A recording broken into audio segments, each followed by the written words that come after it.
মোরা ধন্য হয়েছি ওগো ধন্য, শুধু প্রাণের নবীজির জন্য। মোরা ধন্য হয়েছি ওগো ধন্য, শুধু নূর নবীজির জন্য। এই জীবনের যত গুনাহ ক্ষমা করে দাও তুমি, রহমত দিয়ে শীতল করে দাও মনের মরুভূমি। ফুলে ফুলে ভরে দিয়ে আমায় করো পরিপূর্ণ, মোরা ধন্য হয়েছি ওগো ধন্য, শুধু প্রাণের নবীজির জন্য। ওগো নবীজি কেমন করে বলো তোমায় দেখি, বলেন ওগো নবীজি কেমন করে বলো তোমায় দেখি।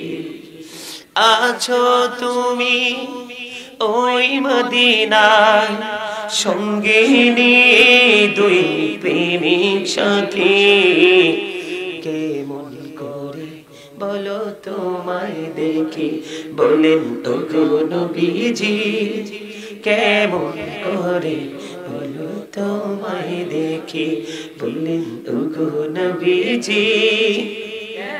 সবাই সবাই আছো তুমি ওই মদিনায়, সঙ্গে নিয়ে দুই প্রেমিক সাথী, কেমন করে বলো তোমায় দেখি। দেখার আশা আমার মনে পুষে রেখেছি অনেক আগে, বলেন দেখার আশা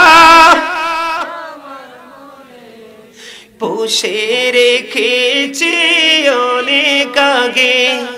পাই যদি গো নবী তোমার দিদার, শীতল হবে মোর দুটি আখি, কেমন করে বলো তোমায় দেখি, বলেন ওগো নবীজি কেমন করে বলো তোমায় দেখি।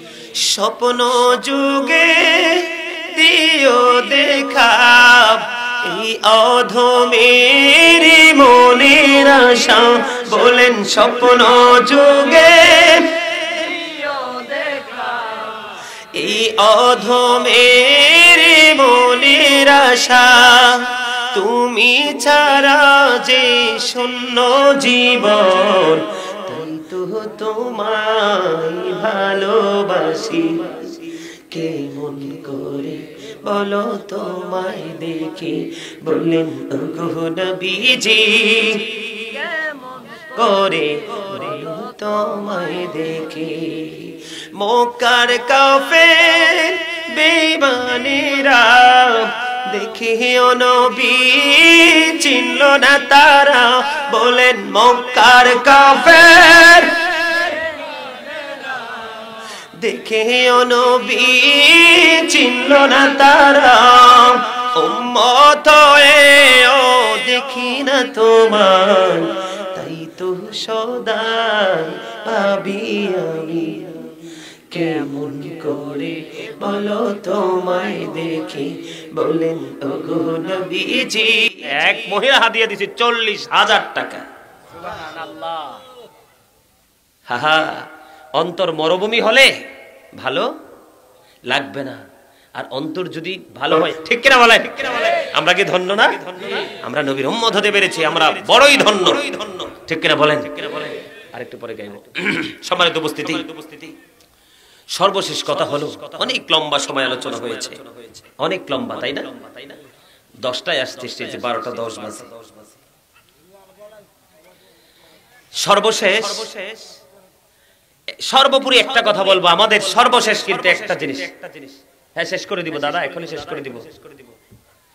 একটা কথা হলো, আমাদেরকে কিন্তু মরতে হবে। কি করতে হবে? মরতে হবে, কবরে যেতে হবে। সম্মানিত উপস্থিতি, দেহে যতক্ষণ প্রাণ আছে ততক্ষণই কিন্তু আপনি আমি জিন্দা আছি। যখন দেহ থেকে পাখি চলে যাবে তখন কিন্তু আপনি আমি মরে যাব। যাব কোথায়? কবরে। বরজখী জীবনে পা রাখবো, মানে নতুন আরেকটা জগৎ, যে জগতে শুরু আছে আর শেষ নাই। সেই সম্পর্কে একটু কথা বলেই তারপরে আলোচনা শেষ করব। বর্তমানে কিন্তু আমাদের দেশে সুদ, ঘুষ, অন্যায়, অত্যাচার, ব্যভিচার, জুলুম, নির্যাতন, পিস্তল, জায়গা দখল সব চলতেছে। কথা বলেন আছে না নাই? সব ধরনের অন্যায় যারা করছি তাদের সচেতনতার জন্য বলবো,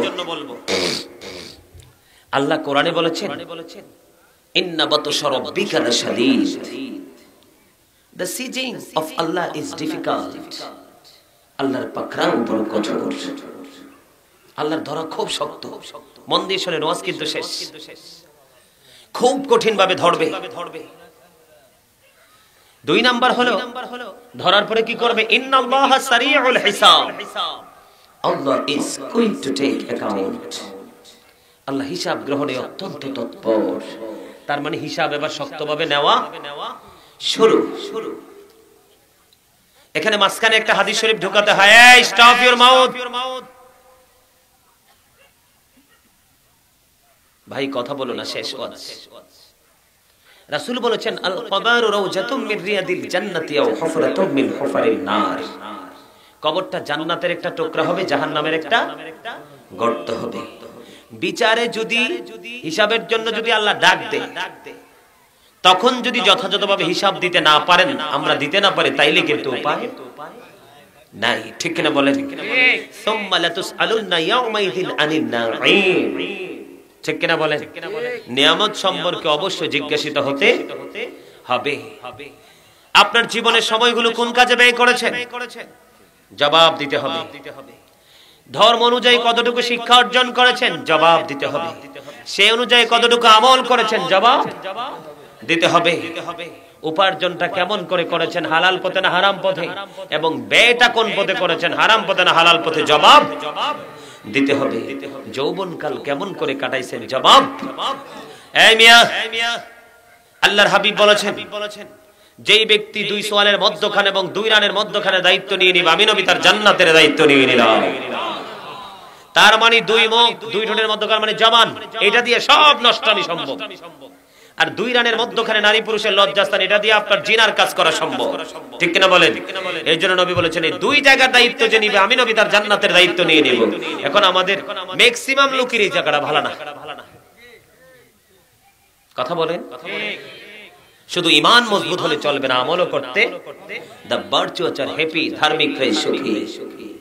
the rich are not always happy, ধনীরা সব সময় সুখী নয়। the poor are born to suffer, গরিবরা জন্মগ্রহণ করেছে দুঃখ ভোগের জন্য। এই সমাজ, এই দেশে অত্যাচারে নিষ্ঠুর নির্যাতিত, ধনী লোকের অত্যাচারের শিকার হলো গরিব মানুষ। এই পৃথিবীতে আমার চোখে যতগুলো মানুষ মরছে করোনা আক্রান্ত হয়ে, সবগুলো ধনী, একটাও গরিব মনে নাই। Rail station, auto station, CNG station, bus station, local কোন প্লেসে কোনো গরিব মানুষ মারা যায়নি। কারণ গরিবরা অত্যাচার করে না, নিজের খাবারের টেনশনে তো পাগল, যেইটুকু খায় সেইটুকু সাচ্চা। দুনিয়ার মানুষরা বাড়ি করার জন্য, টাকার জন্য, মেল ফ্যাক্টরি ইন্ডাস্ট্রিজ করার জন্য পাগল। কত গরিবের রক্ত চুষে নিয়েছে, কত গরিবের পিঠের উপর তাদের দামি গাড়ির চাক্কা তুলে দিয়েছে। কথা বলেন না কেন? আর বর্তমানে আমাদের মসজিদগুলো নষ্ট হয়ে গেছে।